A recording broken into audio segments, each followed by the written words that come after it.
Thanks for joining us at Right On Replicas, where we're proud to bring you the best scale model kit reviews on the planet.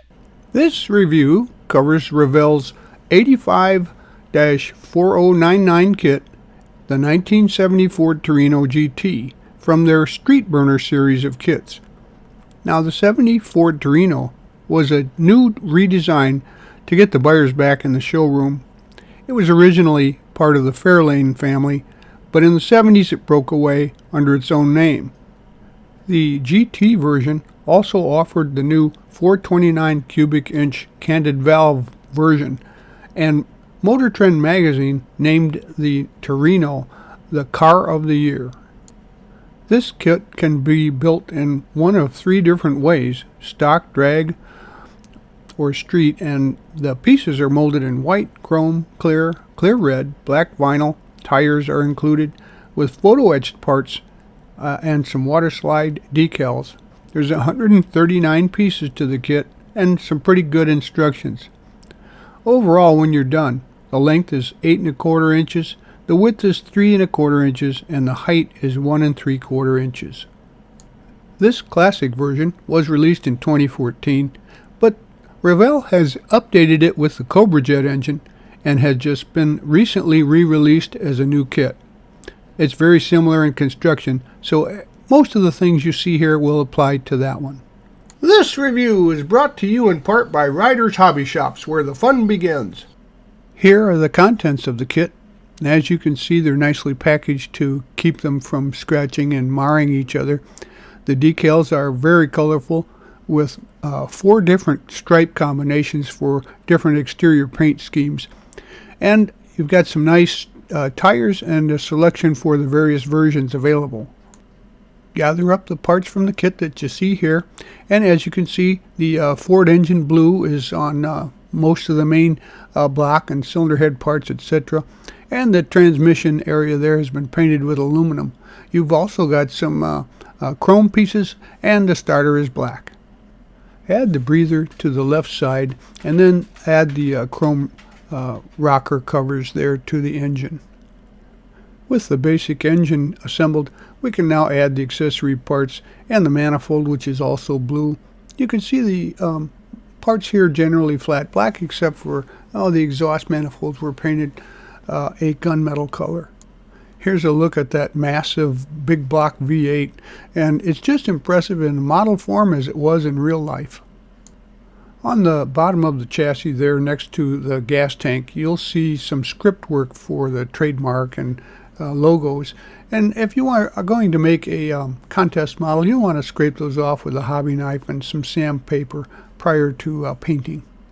Next, we'll paint the steering gear and the gearbox there a gunmetal, and we're going to add the exhausts, and they're going to be painted Testors steel, the pipes are, with aluminum mufflers.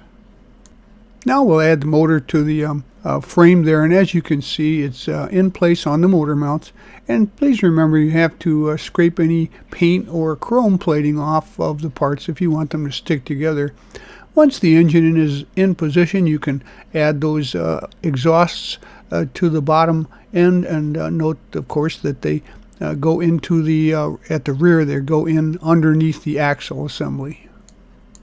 I ran into an issue which you might find in some of these kits, but probably not too many. The front half of the rear axle assembly was warped, and it appeared that it got hung up on one of the ejector pins, and was kind of distorted as it cooled. So what I had to do, you see that red arc there, it's not supposed to be an arc. It's supposed to be flat.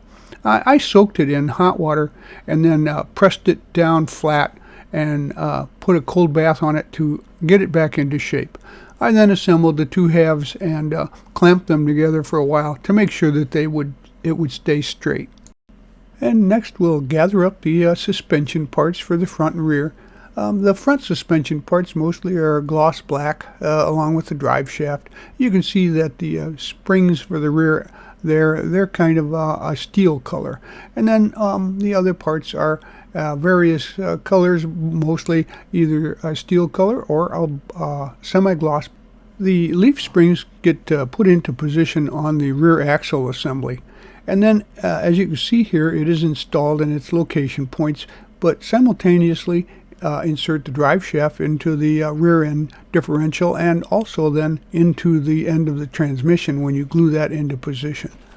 Then we're going to go ahead and assemble the rest of the shocks in the back end and move to the front, where we'll install all the stabilizers and A-arms, etc., and pieces that go into position there. If you need more clarification, the instructions are at the rear of the review black. Now we'll get out the floor pan for the interior. The interior gets painted Model Master dark green, and the console, however, has some flat black areas in it. Assemble the two-piece seats each and then let them set to dry for a moment. And while that's happening, you can install the console and the shifter into position.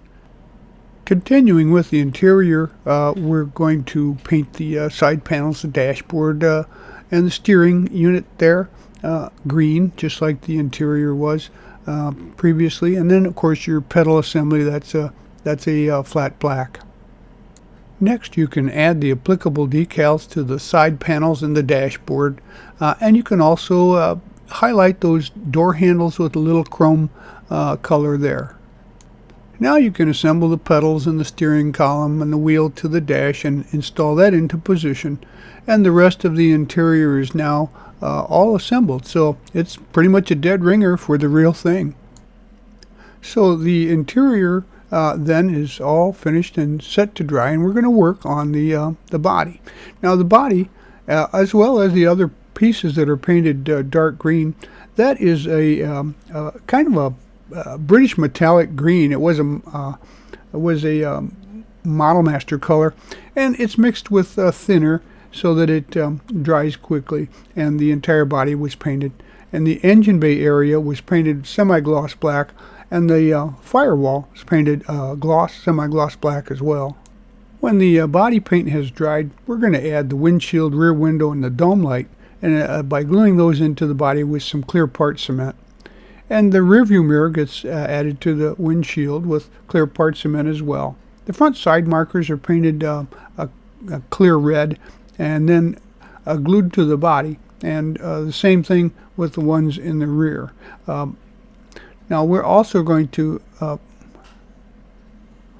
paint the ones that are in front a yellow, that's a kind of a clear orange acrylic that's made for that sort of thing, and then those are installed as well. Now the rear body panel, it got painted kind of a flat drab green to match, but a little bit different than the body, and then that gets attached as well. We'll work on some of the underhood parts there. As you can see, the battery was painted flat black with some silver appointments, and the rest of the pieces are pretty much gunmetal and flat black as well. And they'll be added to the engine bay. We'll start to put the wheel assemblies together. I used stock tires for my build and wheel covers. As you can see, there's inners and outers, and there's a little cap there, retainers, that go and get trapped in between the inner and outers. And then, of course, you squeeze those on both sides of the tires and get that little retainer in there, but don't get any glue on it so that it will rotate. Put a little bit of glue on the end of the rear axle stubs there and go ahead and install the wheels and tires. Make sure that they're fairly straight and parallel. We got a little more business up front here, and as you can see from these pieces, that rear horn and the front horns are painted semi-gloss black, and the washer bottle is painted white. You could also add a little blue to the base of that for detail. The front coil springs are gloss black, and then the right and left front disc brakes are painted steel with the calipers a gunmetal color. When those are dry, you can see that they're glued into position on the driver's side fender. The two horns then are on each side of the washer bottle there. And now the coil springs can be attached to the body there between the chassis assembly and the body inner fender panel there. If you've been following along, your assembly should look like this up to this point. Now we'll add the front disc brakes. They get attached to the spindles, and There's not much spindle left for the front tires to be attached to if the disc brakes are used. So, if done correctly and delicately, the builder could add some rod stock to lengthen the spindles and preserve that free spinning wheel because it's difficult to do with such a short stub shaft.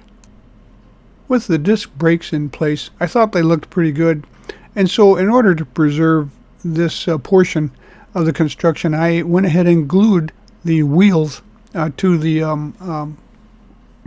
to the spindles to make sure that they would stay true and in position.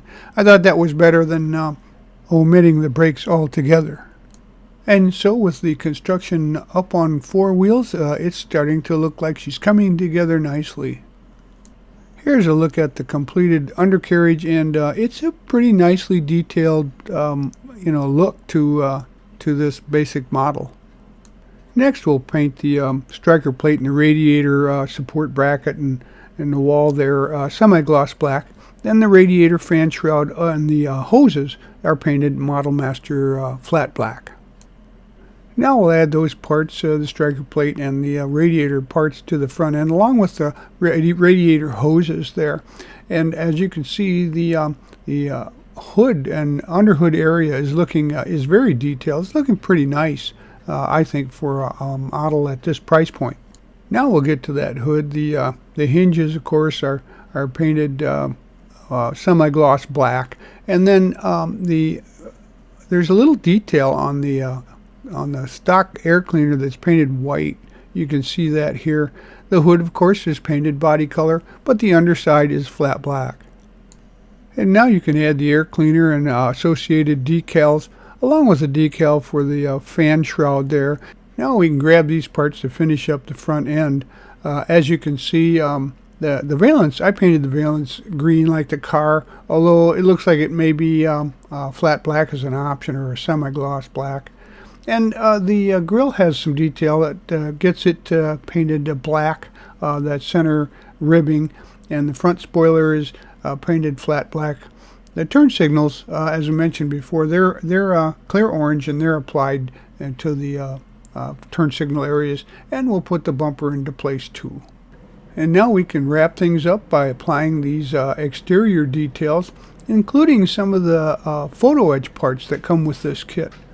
Now the mirror housings, they get sprayed with some of the green body paint, of course, and then the tail light panel is glued to the tail light bezel with some clear part cement. The photo edge part number PE1 then is glued to the tail light panel with some super glue. The tail light assembly then is glued to the body, and then the license plates and the rear bumper are glued to the body assembly. Glue the mirrors to the mirror housings and assemble the left side mirror. It gets glued then also to the right side of the body, and then the side emblems, left door handle and the right door handle, are glued into the body as well. Remember to scrape that chrome off. Now, photo etch parts PE 2, 3, and 4 are super glued to the body assembly. Here are the parts that I had left over, and these were mostly for the racing version of this build. And also I had quite a few of the decals left over that I didn't use on my stock build for this particular version. There you have it. This aggressive looking Torino GT in all of its British green formality was still a formidable muscle car with that massive 429 engine. It was a pretty fast car, and it looked even faster on the road. So, as you see here, it's fairly simple build, although I would call it an intermediate build. And the GT symbols there, as you can see, the photo etch, really kind of set the car off a little bit differently than most decals. Along with the what they called laser stripes back then, it made for a pretty nice and impressive looking car. Now, you can find other examples of muscle cars, but This is kind of symptomatic of the muscle cars of the era. This intermediate with a large engine and fairly basic interiors were all the rage back around 1970. So, if I were you, I'd buy one and put it on my shelf. Thanks for joining us at Right On Replicas, where we bring you the best scale model kit reviews on the planet. And so that you don't miss any more, please subscribe to our YouTube channel, and you can also find us on Facebook or our website, rightonreplicas.com. Thanks.